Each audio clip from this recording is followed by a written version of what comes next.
ಇಂದೇ ಡೌನ್ಲೋಡ್ ಮಾಡಿ ಮತ್ತು ನಿಮ್ಮ ನೆಚ್ಚಿನ ಶೋಗಳನ್ನ ಆನಂದಿಸಿ.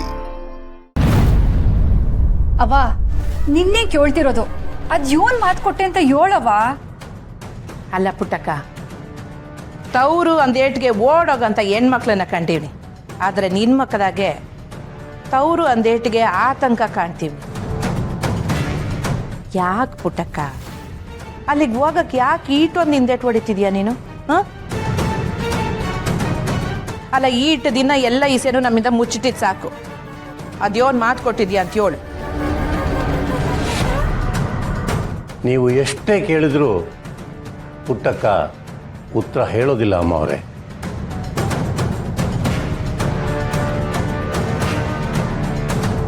ಯಾಕೆ ನಮ್ ತವ ಹೇಳ್ಬಾರ್ದು ಅಂತನಾ? ನೀನ್ ತವ ಹೇಳ್ಬಾರ್ದು ಅಂತ ಏನು ಇಲ್ಲ ಕಣವ. ಕೊಟ್ಟ ಮಾತನ್ನು ಯಾರ ತಗೊಂಡು ಹೇಳೋಕ್ಕಿಲ್ಲ ಅಂತ ಮಾತು ಕೊಟ್ಟವಳೆ, ಅದಕ್ಕೆ ಏನು ಹೇಳ್ತಿಲ್ಲ. ಮೇಸ್ಟ್ರೆ, ನೀವು ನಮ್ಮ ಪುಟ್ಟಕ್ಕನ ಊರಿನವ್ರೆ ಅಂದ್ಮ್ಯಾಕೆ ಈಸೆ ನಿಮ್ಗಂತೂ ಗೊತ್ತಿದ್ದೇ ಇರ್ತೈತೆ. ಅದ್ಯೋನು ಅಂತ ನೀವಾದರೂ ಹೇಳಿ ಮೇಸ್ಟ್ರೆ. ನನಗೆ ಎಲ್ಲ ವಿಷಯ ಗೊತ್ತು ಅಮ್ಮ ಅವರೇ, ಆದರೆ ಅದು ಹೇಳಬೇಕು ಅಂದರೆ ಪುಟ್ಟಕ್ಕನ ಅನುಮತಿ ಬೇಕು.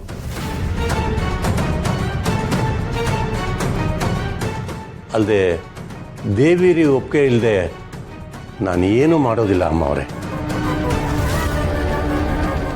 ದಯವಿಟ್ಟು ಅದ್ ಯೋನು ಅಂತ ಹೇಳವ್ವ. ನಾನು ಬಂಗಾರತೆ ನಿನ್ನ ಈಟೊಂದು ಕೇಳ್ಕೋಬೇಕಾ?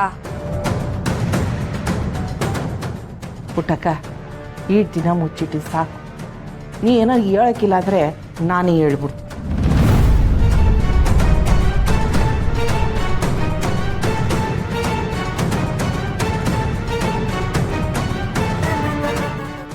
ಮೊದಲಿಂದನೂ ನಮ್ಮ ಪುಟ್ಟಕ್ಕ ತ್ಯಾಗಿ ಕಣ. ಹುಟ್ಟೂರ್ಗೆ ಒಳ್ಳೇದಾಗ್ಲಿ ಅಂತ ಮನೆಯ ಕೆಲಸ ಮಾಡ್ಕೊತಿದ್ದವನ್ಗೆ ಅಣ್ಣನ ಸ್ಥಾನ ಕೊಟ್ಟು ಮನೆತನನೇ ಬಿಟ್ಕೊಟ್ಟು ಬಂದವಳು ಇವಳು. ಆ ರಾಕ್ಷಸನ ರಾಜನ್ ಮಾಡ್ದವಳು ನಮ್ಮ ಪುಟ್ಟಕ್ಕ.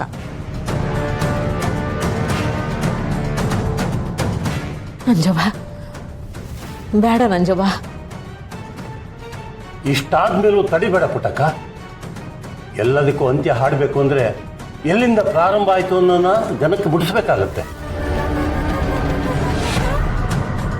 ನೀನು ಏಳು ನಂಜವ್ವ. ಆ ರಾಕ್ಷಸ ನಮ್ಮ ಪುಟ್ಟಕ್ಕನ ಒಳ್ಳೆತನ ಉಪಯೋಗ ಮಾಡ್ಕೊಂಡು ನೀನೇನಾದ್ರು ಊರು ಬಿಟ್ಕೊಡ್ನಿಲ್ಲ ಅಂದರೆ ರಾತ್ರಿ ಊರಿಗೆಲ್ಲ ಬೆಂಕಿ ಹಚ್ಬಿಡ್ತೀನಿ ಅಂತ ಎದುರಿಸ್ಬಿಟ್ಟ.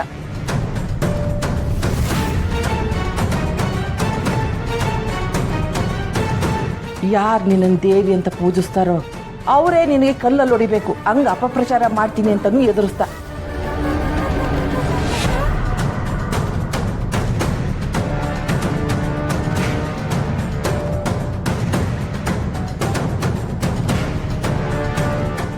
ಅಷ್ಟೇ ಅಲ್ಲ, ಅವನ ಮಾತು ಕೇಳದೇ ಇದ್ರೆ ಪ್ರತಿ ಮನೆಯಲ್ಲಿ ಗಂಡು ಮಕ್ಕಳ ಹೆಣ ಬೀಳುತ್ತೆ ಎಂದ.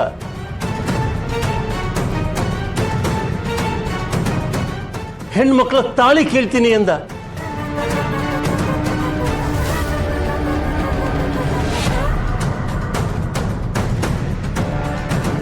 ಎಲ್ಲದಕ್ಕೂ ಅಂಜಿ ಆ ಊರನ್ನೇ ಅವನಿಗೆ ಬಿಟ್ಕೊಟ್ಟು ಪುಟ್ಟಕ್ಕ ಬರೀ ಕೈ ಆಗೋದ್ಲು.